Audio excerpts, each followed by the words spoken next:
సోనియా గాంధీ నాయకత్వం. 2 కిలోలు ఏ రకంగా పూత పోసిండ్రు మీ అందరూ తెలుసు. 2 కిలోలు 3 కిలోలు 5 కిలోల దాకా కూడా పూత పోసిండ్రు.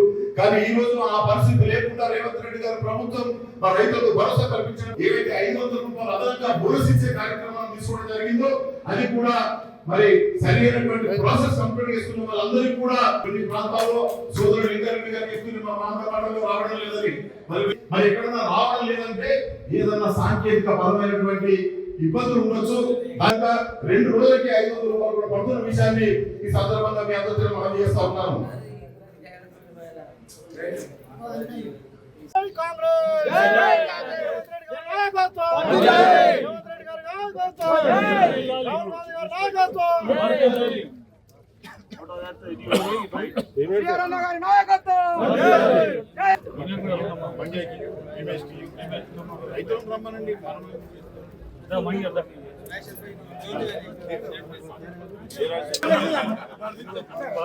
తర్వాత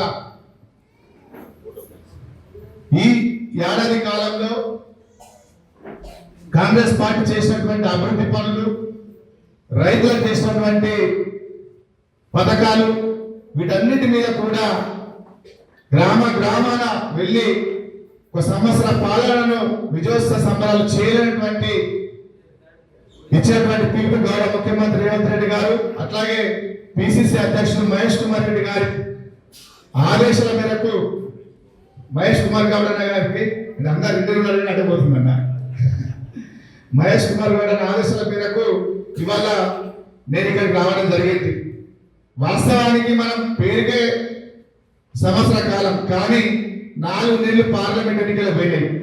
మనం 8 నెలలే అధికారంలోకి వచ్చి 4 నెలలు ఎట్టో పార్లమెంట్ ఎన్నికల కోడ్తోటి మనం ఏం చేయకుండా కాలం అట్లా 4 నెలలు వెళ్ళిపోయింది. ఉన్నది 8 నెలలే. ఈ 8 నెలల్లోనే మీరు ఏం చేయలేరని చెప్పేసి బీజేపీ బీఆర్ఎస్ మాట్లాడుతూ ఉన్నారు. ఈ సందర్భాన్ని వాళ్ళు అడుగుతా ఉన్నా, మీరు 10 ఏళ్ళు చేయనటువంటి పనులు, మీరు 10 ఏళ్లలో మీరు ఇచ్చినటువంటి హామీలు అమలు చేయనటువంటి మీరు ఇవాళ 8 నెలల్లో మేమెట్లా చేయగలుగుతాం ఒకసారి చెప్పాలని చెప్పేసి ఈ సందర్భంగా అడుగుతా ఉన్నాను. అయినప్పటికీ కూడా వారు బీఆర్ఎస్ పార్టీ ఈ రాష్ట్రంలో సృష్టించినటువంటి ఆర్థిక విధ్వంసం, అనేక లక్షల కోట్లు 7 లక్షల కోట్లు అప్పులు చేసి ఈ ఆర్థిక వ్యవస్థ కూడా గుదిబండ వేసి మన మీద పెడితే ఎన్ని ఇబ్బందులు ఉన్నా కానీ ఇచ్చినటువంటి వాగ్దానాల మేరకు ఎన్నికల ముందు ఏదైతే మనం ఈ తెలంగాణ ప్రజలకు ఏదైతే మేనిఫెస్టోలో హామీలు ఇచ్చామో వాటినన్నిటిని కూడా చేయడానికి ప్రభుత్వం ఇబ్బందులు ఉన్నా ఒక దృఢ సంకల్పంతో అవన్నీ అమలు చేసుకుంటూ పోతా ఉన్నది. అందులో అతిపెద్దమైనటువంటి రుణమాఫీ రైతులకు సంబంధించినటువంటి అంశం ఈ భారతదేశంలో ఏనాడు కూడా ఇన్ని సంవత్సరాలుగా దేశంలో స్వతంత్రం వచ్చినప్పటి నుంచి ఇప్పటి వరకు కూడా రైతులకు రుణమాఫీ చేసిందంటే కాంగ్రెస్ పార్టీ.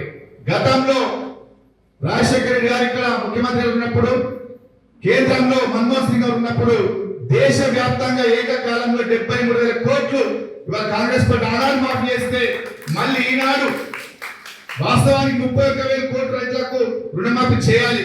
కానీ ఇవాళ ఉన్నటువంటి ఆర్థిక ఇబ్బందులను కూడా అధిగమించి దాదాపుగా 22,800 కోట్లు ఇవాళ రైతులకు రుణమాఫీ చేయడం జరిగింది. మరి బీఆర్ఎస్ మాట్లాడుతూ ఉన్నారు, మొదటిసారి 1,00,000 రూపాయలు మాఫీ చేస్తున్నారు వాళ్ళు 6 సార్లు, అంటే మిగులు బడ్జెట్ వాళ్ళకి ఇస్తే 6 దఫాలుగా రైతులకు రుణమాఫీ చేస్తే అది వడ్డీలకే పోయింది తప్పితే రైతు ఖాతాలో ఏం మిగలలేదు. రెండోసారి వచ్చినప్పుడు కూడా రుణమాఫీ చేయకుండా ఎన్నికల ముందు 70% 70% రుణమాఫీ చేసి చేతులు వాళ్ళు ఇవాళ మాట్లాడుతున్నారు. బీఆర్ఎస్ పార్టీకి కాంగ్రెస్ పార్టీకి వ్యత్యాసం ఏంటంటే, కాంగ్రెస్ పార్టీ ఇచ్చిన మాట ప్రకారం ఇవాళ 22,800 కోట్లు మాఫీ చేసింది. ఇంకా 2 లక్షల పైన ఉన్న వాళ్ళకి ఏదైతే ఉందో వాళ్ళకు కూడా మాఫీ చేసిన అవసరం ఉన్నది. అది కూడా చేస్తున్నటువంటి మాట గౌరవ ముఖ్యమంత్రి చెప్తా ఉన్నారు. ఈ విషయాన్ని మనం చెప్పాల్సిన అవసరం ఉంది.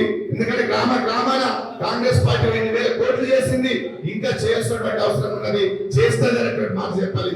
బీఆర్ఎస్ ఏ రకంగా రైతులు మోసం చేసిండ్రో, రుణమాఫీ విషయంలో ఏ రకంగా రైతులు మోసం చేసి దగ్గర చేసిండ్రో, కాంగ్రెస్ పార్టీ ఏ రకంగా ఇచ్చిన మాట కట్టుబడి చేసింది అనేటువంటి విషయాన్ని చెప్పవలసినటువంటి అవసరం ఉన్నది. మరో దిక్కు పెద్దలు చాలా విషయాలు చెప్పారు, అన్ని చెప్పారు.